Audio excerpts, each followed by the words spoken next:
नाना पटोले महाराष्ट्र प्रदेश कांग्रेस के अध्यक्ष देवेंद्र फडणवीस पर तीखे आरोप लगा रहे हैं। उन्होंने फडणवीस को सलाह दी है कि हिंदू मुस्लिम विवाद ना करें और महाराष्ट्र के लिए अपने क्या किया ये बताएं।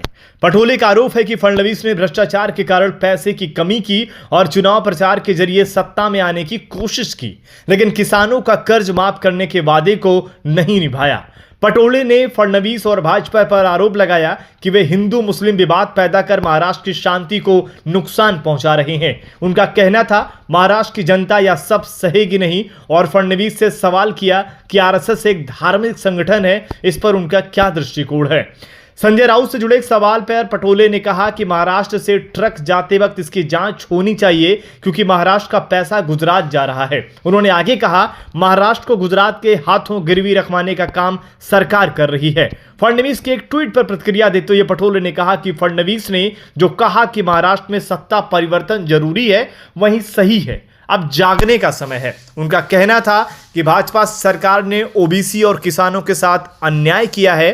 अंत में वायकरों के मुद्दे पर पटोले ने साफ कहा अगर वायकरों को राहत मिली तो वह मिलेगी हमारे सरकार आने पर, हम इस मुद्दे पर बात करेंगे। देवेंद्र फडणवीसांना माझा एक सल्ला आहे की महाराष्ट्रामध्ये मुस्लिम आणि हिंदू हा वाद करू नका।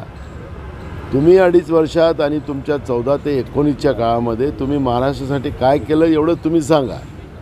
फक्त जो भ्रष्टाचाराने पैसा कमवला आणि त्या पैशाच्या भरोश्यावर तुम्ही जाहिराती, सगळ्या मोबाईलवर जाहिराती, त्या जाहिरातीच्या आधारावर तुम्ही निवडून येऊ शकत असाल तर तो तुमचा प्रश्न आहे, तो गुडफील तुमच्याजवळ ठेवा, पण महाराष्ट्रातल्या शेतकऱ्यांबद्दल बोला।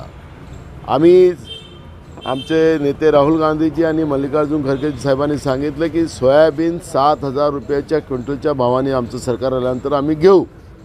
तुम्ही सांगा ना, तुम्हाला शेतकऱ्यांबद्दल बोलता येणार नाही? शेतकऱ्यांचं कर्ज माफ आत्ता करू म्हणतात, तुम्ही सत्तेमध्ये बसले होता त्यावेळेस का नाही केलं? का नाही कांदा पीक उत्पादकाला पैसे दिलेत तुम्ही?